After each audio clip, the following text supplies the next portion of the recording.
आप सभी का हमारे चैनल मधुर आवाज में हार्दिक स्वागत है। अगर आपको हमारी कहानी अच्छी लगे तो चैनल को लाइक शेयर करना ना भूलें। राधिका जी आज तड़ाके ही उठ गई थी। कितनी हल्की लग रही थी वो आज, जैसे उसके पांव जमीन पर ही नहीं थे। वो चल नहीं रही थी बल्कि उड़ रही थी। बहुत सारा काम पड़ा था। वो जल्दी जल्दी हाथ चलाने लगी क्योंकि आज उनके बेटे और बहू आयुष और स्वाति 11 बजे आने वाले थे। आयुष की शादी के बाद वे दोनों पहली बार घर आ रहे थे। फरवरी में शादी हुई तो हनीमून के लिए पेरिस चले गए। वहां से लौटे तो कोरोना संकट में चेन्नई में ही रह गए। पूरे 2.5 महीने से राधिका जी ने अपने बेटे बहू को नहीं देखा। बस फोन पर ही बतियाकर मन को संतुष्ट कर लेती थी। सरकार ने कल से लॉकडाउन में ढील दे दी थी। अब केवल हॉटस्पॉट पर ही कर्फ्यू रहेगा। इसलिए आयुष ने पहली फ्लाइट में बुकिंग करा ली थी। आज वो 11 बजे की फ्लाइट से आने वाले हैं। तभी राधिका जी अपनी पुरानी बातों को याद करने लगी, जब 5 साल पहले आयुष के पिता को दिल का दौरा पड़ने से मृत्यु हो गई थी और आयुष तब छोटा था। उनके जीवन में तो अचानक दुखों का पहाड़ टूट पड़ा। राधिका जी की मदद करने वाला कोई नहीं था और उनके पास पहले से थोड़ी जमा पूंजी थी, तो उसने आयुष को पढ़ाया और साथ में सिलाई का काम शुरू किया, जिससे घर खर्चा चल जाए। राधिका जी ने अपने जीवन में बहुत सी मुश्किलों का सामना किया। शादी वाले दिन वो खूब फूट फूट कर रोई थी। काश कि आज आयुष के पिता जिंदा होते और अपने अरमानों को पूरा होते देखते। लेकिन विधि के आगे किसकी चलती है। हर माँ बाप का सपना होता है अपने बेटे की शादी देखता उसको सफल होते देखना, लेकिन शायद आयुष के पिता की किस्मत में ये नहीं था। यही सब बातें सोचते सोचते उनकी आंखें भर आईं और फिर उठकर सफाई करने में लग गई कि मिसेज शर्मा का फोन आ गया। पूछ ही रही थी कि शाम 5 बजे होने वाला सत्संग होगा कि नहीं। कोरोना में लॉकडाउन से पहले तो हर रविवार को 5 बजे राधिका जी के घर सत्संग था। करीब 10-15 कॉलोनी की औरतें इकट्ठा हो जाती, थोड़ा सत्संग करती और थोड़ी इधर उधर की बातें भी कर लेती। लॉकडाउन खुलने के बाद आज पहला रविवार था, इसलिए वो कुछ पूछ रही थी। राधिका ने जी भी कह दिया, क्यों नहीं, जरूर होगा, सबको सूचना दे दो। चलो ठीक है, अब मैं फोन रखती हूँ। इतना बोलकर राधिका जी ने फोन रख दिया। अब राधिका जी ने साफ सफाई करके सबके लिए नाश्ता तैयार किया। खाने की आधी तैयारी कर ली। फिर नहा धोकर 11 बजे तैयार हो गई और बेटे बहू का इंतजार करने लगी। 11:15 बजे आयुष का फोन आ गया। प्लेन लैंड कर चुका था। 12 बजे के आसपास दोनों घर आ गए। दोनों ने राधिका के पैर छुए। राधिका जी ने दोनों को गले से लगा लिया। स्वाति को तो कम से कम भींच लिया था। राधिका जी ने कहा कि तू मेरी बहू नहीं बेटी है और मेरी तेरी सास नहीं माँ हूँ। स्वाति ने मुस्कुराकर हामी भरी। फिर राधिका जी बोली, चलो बेटा, अब तुम लोग फ्रेश हो जाओ, मैं तुम्हारे लिए नाश्ता लगा देती हूँ। दोनों अपने कमरे में चले गए और सुस्ताने लगे। इतने में राधिका जी ने आवाज लगाई, आ जाओ। कमरे से ही स्वाति की आवाज आई, हमने प्लेन में नाश्ता कर लिया था माँ जी, अभी भूख नहीं है। राधिका जी थोड़ा मायूस होकर बोली, पर बेटी मैंने तो बना लिया, ऐसा करो थोड़ा थोड़ा कर लो। आयुष तो नाश्ता करने आ गया पर स्वाति नहीं आई। राधिका जी ने एक बार और प्रयास किया, स्वाति बेटा, तू भी थोड़ा सा नाश्ता कर ले, देख मैंने बड़े चाव से बनाया है। फिर से स्वाति की आवाज आई, मुझे बिल्कुल भूख नहीं है माँ जी, आप और आयुष दोनों कर लो, मैं बहुत थकी हुई हूँ, मुझे आराम करना है। राधिका जी को स्वाति का ये व्यवहार थोड़ा अखरा लगा। लेकिन फिर ये सोचकर कि वो इतने लंबे सफर से आई है, इसलिए थोड़ी थकी हुई होने के कारण ऐसा कर रही है।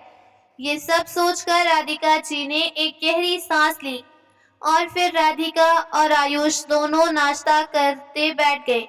माँ बेटे ने खूब इधर उधर की बातें की।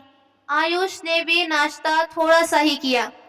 दरअसल भूख उसे भी नहीं थी, लेकिन माँ का मन रखने के लिए वो नाश्ता करने बैठ गया था। नाश्ते के बाद बर्तन साफ करके राधिका जी खाने की तैयारी करने लगी। आयुष को खीर और मालपुए बहुत पसंद थे, वही बनाए थे उन्होंने।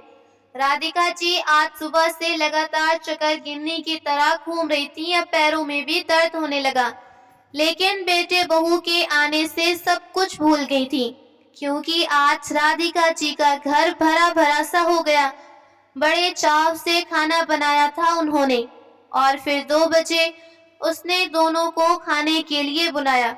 स्वाति सोकर उठी और हाथ मुंह धोकर डाइनिंग टेबल पर आ गई। राधिका जी को थोड़ा झटका लगा। स्वाति ने खाना बनाने में मदद की नहीं, कोई बात नहीं, मगर खाना डाल तो सकती थी। राधिका मन ही मन उसको बात को पी गई। आयुष उठा, वो खाना डालने लगा। राधिका जी ने उसे रोक दिया और खुद ही खाना डालने लगी।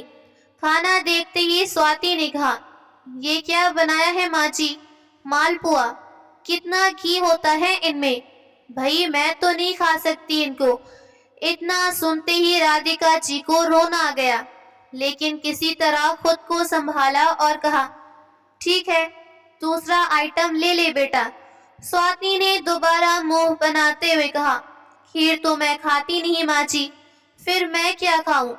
राधिका जी बोली, बेटा मैंने तो आयुष की पसंद की चीजें बनाई थी, तेरी पसंद तो मुझे पता ही नहीं है, इसलिए बनाती कैसे? फिर स्वाति ने आयुष से कहा, सुनो, मेरे लिए जोमेटो से खाना मंगवा दो ना, तुमको तो मेरी पसंद पता है ही। और मम्मी जी आगे से आप ध्यान रखना, मुझे ऐसा खाना बिल्कुल पसंद नहीं, तो प्लीज आगे से ऐसा कुछ मत बना देना। और इतना कहकर वो अपने कमरे में चली गई। राधिका जी चुपचाप खड़ी जाते देखती रही। राधिका जी को काटो तो खून नहीं। उन्होंने आयुष की ओर देखा, वो चुपचाप खाना खाने में व्यस्त था, तो राधिका जी कुछ नहीं बोली। आयुष ने जोमेटो से खाना ऑर्डर कर दिया था। राधिका जी चुपचाप खाना खाने लगी। खाना खा तो रही थी, लेकिन उनके गले से नीचे नहीं उतर रहा था, फिर भी जबरदस्ती निकल रही थी। वो फूट फूट कर रोना चाहती थी, लेकिन बेटे के सामने कमजोर नहीं दिखना चाहती। और जल्दी से खाना खत्म किया, बर्तनों को सिंक में रखकर अपने कमरे में आ गई। 5 मिनट तक खूब रोई थी वो। राधिका जी को अपने ससुराल के दिन याद आने लगे। वो जब पहली बार ससुराल आई थी, तो उनकी सास ने पहले ही दिन उन्हें बता दिया था कि क्या करना है क्या नहीं, कितने ऊंचे स्वर में बात की है, किससे बात करनी है किससे नहीं। सारा कुछ समझाने में पूरे 2 घंटे लगे थे उनकी सास को।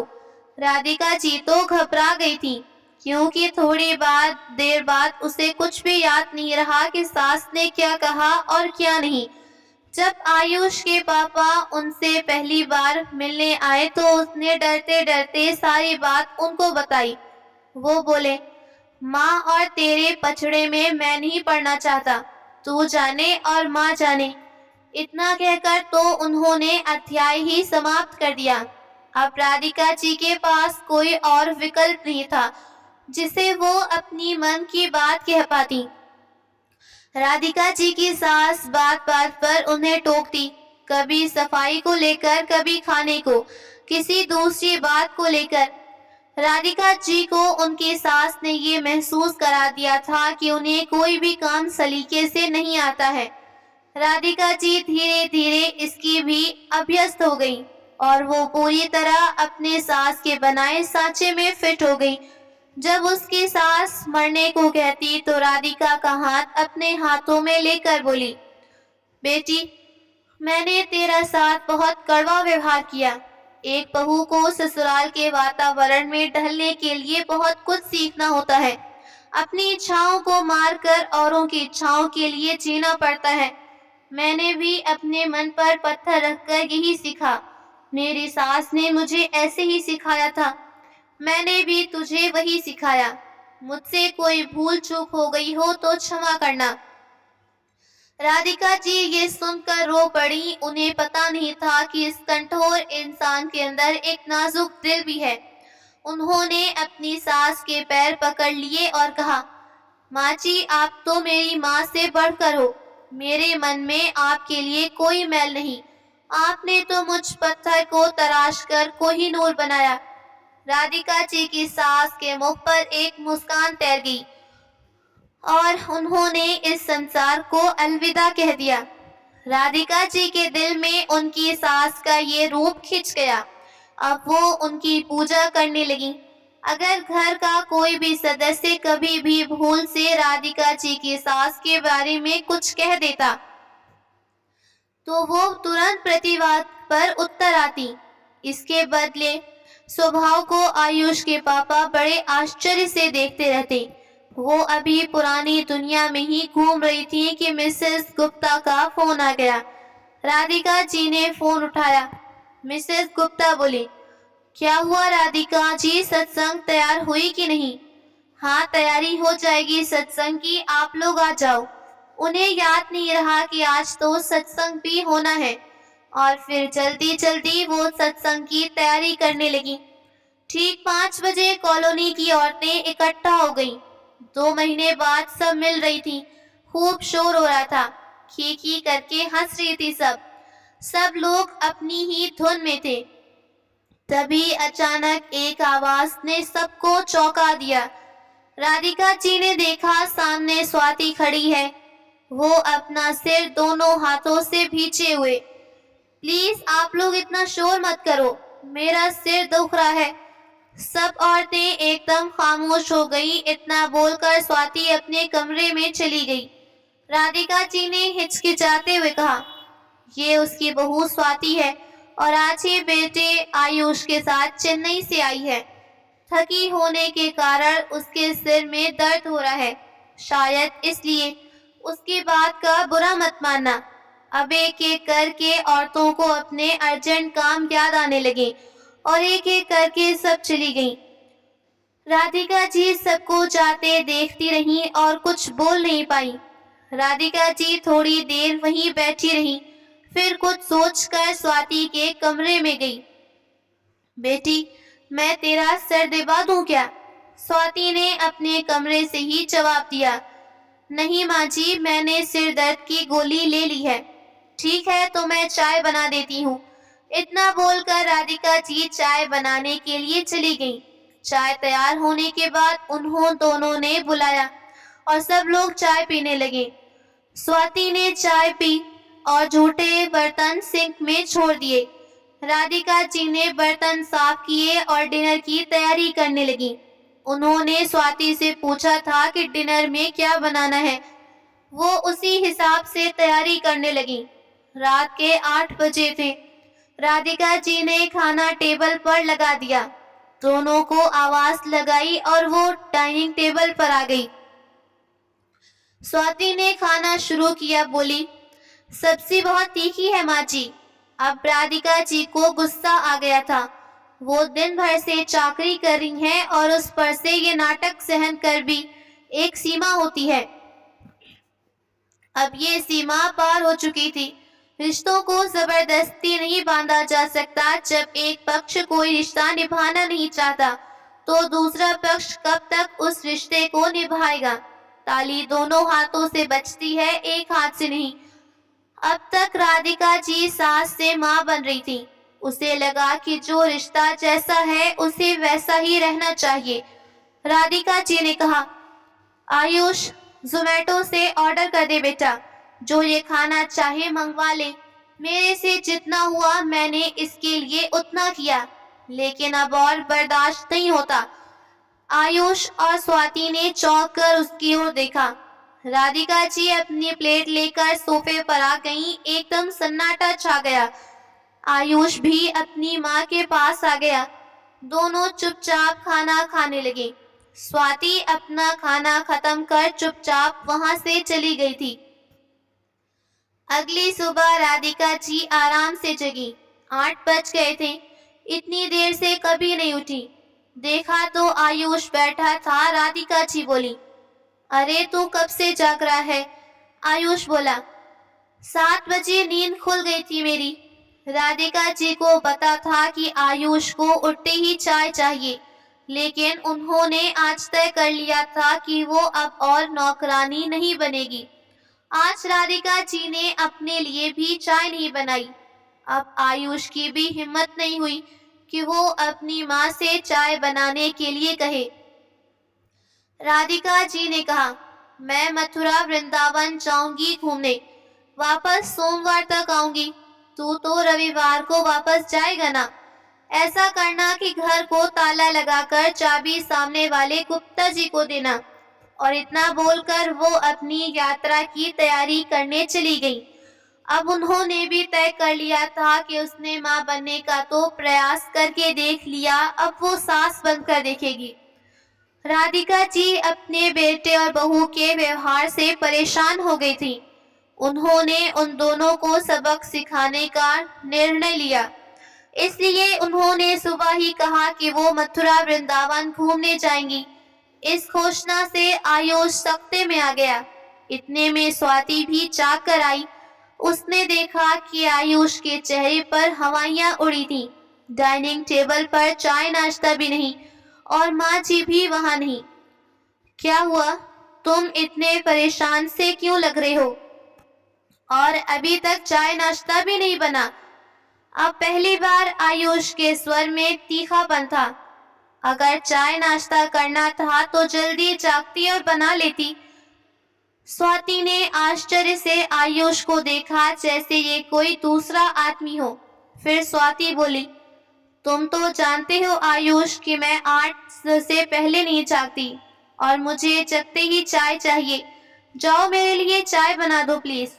आयुष ने कहा, अब अपनी आदतें बदलो डार्लिंग, अब तुम्हारी शादी हो गई है। ये मायका नहीं ससुराल है। तुम यहाँ की बहू हो, बेटी नहीं। माँ ने तुमको कल तक बेटी का खूब प्यार दिया, लेकिन तुमने उन्हें क्या दिया? दुख, संताप, कलेश, पीड़ा के अलावा।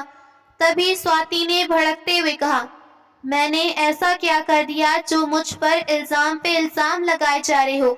मुझे वो खाना पसंद नहीं आया। उन्हें वो खाना बनाना ही नहीं चाहिए था। एक बार मुझसे पूछ लेती कि क्या बनाऊं खाने में, तो कौन सी वो छोटी हो जाती। लेकिन वो तो सासू हैं, पूछेंगी कैसे? खाना है तो खाओ, नहीं तो भूखे मरो। अब इस बात पर माँ जी नाराज हो तो मैं क्या करूं? स्वाति की बात सुनकर आयुष का पारा चढ़ गया और गुस्से से बोला, सही कह रही हो, मम्मी तो नौकरानी है ना और तुम महारानी। चलो जाओ और दोनों के लिए चाय बनाकर लेकर आओ। पहली बार आयुष ने आदेशात्मक भाषा का इस्तेमाल किया। ये आयुष को हो क्या गया है? उसने कहा, मेरी तबीयत ठीक नहीं, आप खुद बना लो। और ये कहकर वो अपने कमरे में चली गई। इस घटना से आयुष हतप्रभ रह गया। कल से इतना ही क्या किया है जो इसकी तबीयत खराब हो गई, और मन में सोचने लगा, बहुत ज्यादा सिर पर चढ़ाने का यही अंजाम होता है। लेकिन सिर पर तो मैंने ही बिठाया था ना। कल वो मम्मी का अपमान करती रही और मैं खामोश था। क्या इसी दिन के लिए मुझे माँ बाप ने पाला पोसा? पापा की मृत्यु के बाद सारी जमा पूंजी माँ ने मेरी पढ़ाई और शादी में खर्च की। क्या इस दिन के लिए कोई ना कोई इलाज करना पड़ेगा? ये कहकर वो राधिका जी के कमरे में गया। लगभग 1 घंटे तक दोनों में क्या बातें हुई पता नहीं। आयुष अपने कमरे में आकर सो गया। करीब 11 बजे स्वाति बिस्तर से खड़ी हुई। नहा धोकर तैयार होकर वो करीब 1 नीचे आई तो देखा कि एक सत्संग की मंडली आई हुई है। और पूरा अपना माइक सिस्टम लगा रही है। तो क्या आज फिर सत्संग होगा, और वो भी माइक से? मेरा तो सिर फट जाएगा। वो पैर पटकते हुए अपने कमरे में गई और आयुष को जगाया। आयुष, देखो जरा नीचे जाकर। माँ जी ने सत्संग वालों को फिर बुलाया और पूरा साउंड सिस्टम भी साथ लाए हैं वो लोग। इतने शोर में मैं कैसे रहूंगी? आयुष बड़ी गंभीरता से बोला। बात तो सही है, इतना शोर कैसे झेलोगी तुम? ऐसा करो, तुम किसी होटल में चली जाओ, मैं बुक कर देता हूँ। और वो अपना मोबाइल लेकर होटल सर्च करने लगा। आयुष, तुम पागल नहीं हो गए हो? मैं अकेली होटल जाऊंगी क्या? जाएंगे तो दोनों ही जाएंगे, नहीं तो मैं नहीं जाऊंगी। साफ साफ धमकी थी। इसी के चलते अब तक आयुष पर हुकूमत कर रही थी वो, लेकिन इसका आयुष पर कोई असर नहीं हुआ। वो बेपरवाह होकर होटल सर्च करने में लग गया। आयुष के इस व्यवहार से स्वाति झल्ला गई और जोर जोर से बोलने लगी। तुम माँ जी को कहते क्यों नहीं कि वो सत्संग नहीं करे? हमारे जाने के बाद जो चाहे करे, लेकिन संडे तक कुछ ना करे। तभी आयुष बोला, तुम तो ऐसे कह रही हो जैसे ये घर तुम्हारा हो और तुम आदेश दे रही हो। घर की मालकिन मम्मी है, वे जो चाहे करे, हम कौन होते हैं रोकने वाले? आयुष ने बड़े शांत स्वर में कहा। प्लीज आयुष, कुछ करो ना, ऐसे तो कैसे रह पाएंगे हम संडे तक? आयुष मन ही मन मुस्कुराने लगा। तीर सही जगह लगा है। फिर बोला, ऐसा करता हूँ कि मैं तुम्हारा टिकट आज ही फ्लाइट से करवा देता हूँ, तुम वापस चेन्नई चली जाओ। ये तुमको हो क्या गया है आयुष? मैं अकेली जाऊंगी क्या? हैरान होते हुए स्वाति ने कहा। इतने में नीचे से भजनों की तेज तेज आवाज आने लगी। स्वाति एकदम चिढ़कर बोली, सुना तुमने? कितना कान फाड़ू शोर हो रहा है, मेरा तो सिर फट जाएगा।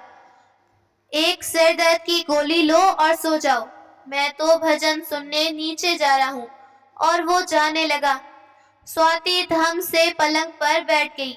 इधर राधिका जी ने केवल अपने लिए खिचड़ी बना ली थी और खा ली। आयुष और स्वाति सुबह से भूखे ही थे।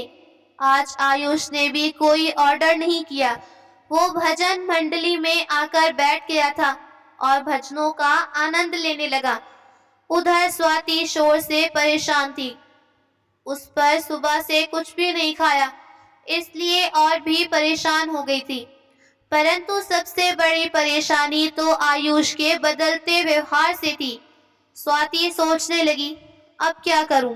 उसने आखिरी हथियार चलाया। आयुष को फोन करके अपने पास बुलाया और कहा कि उसे बुखार आ रहा है।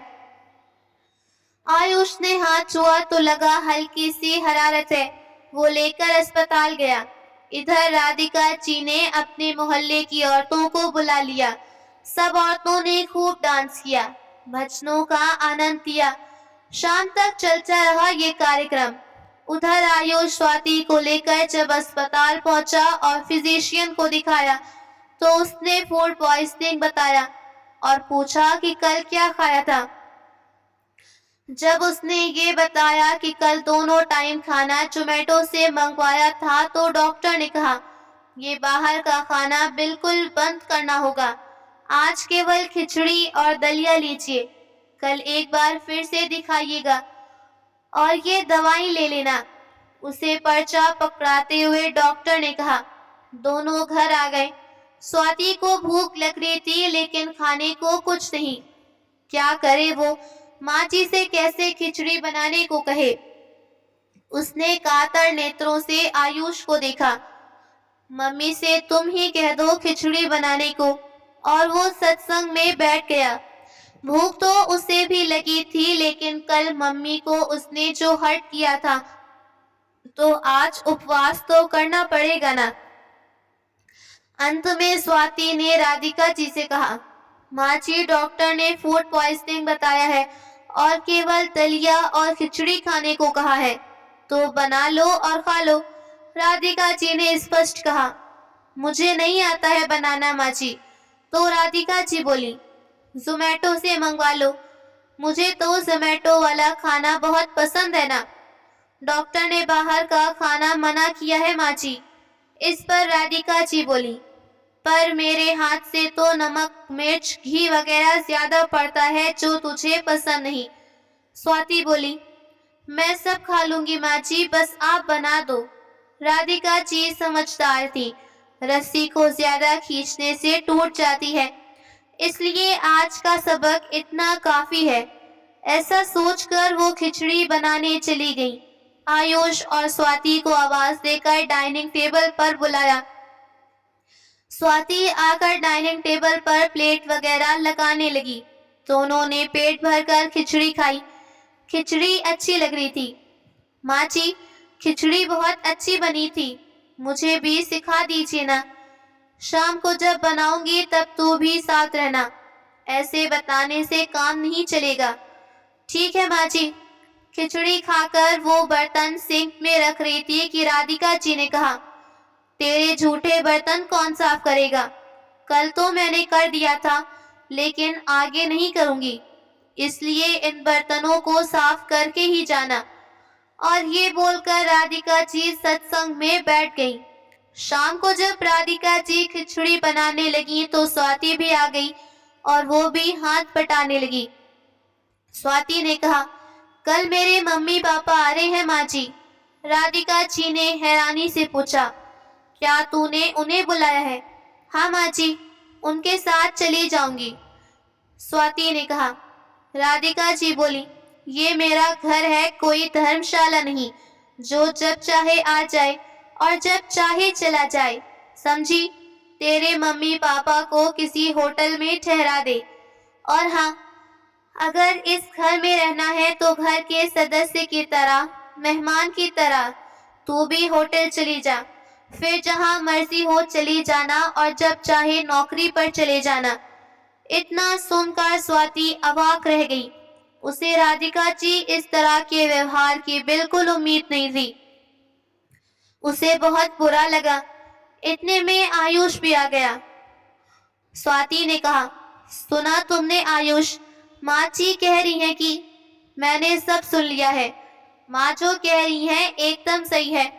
तुम मेहमान नहीं हो, तुमने ना तो माँ को समझा और ना ही इस घर को, इसलिए अच्छा होगा तो कि तुम किसी होटल में ही ठहर जाओ।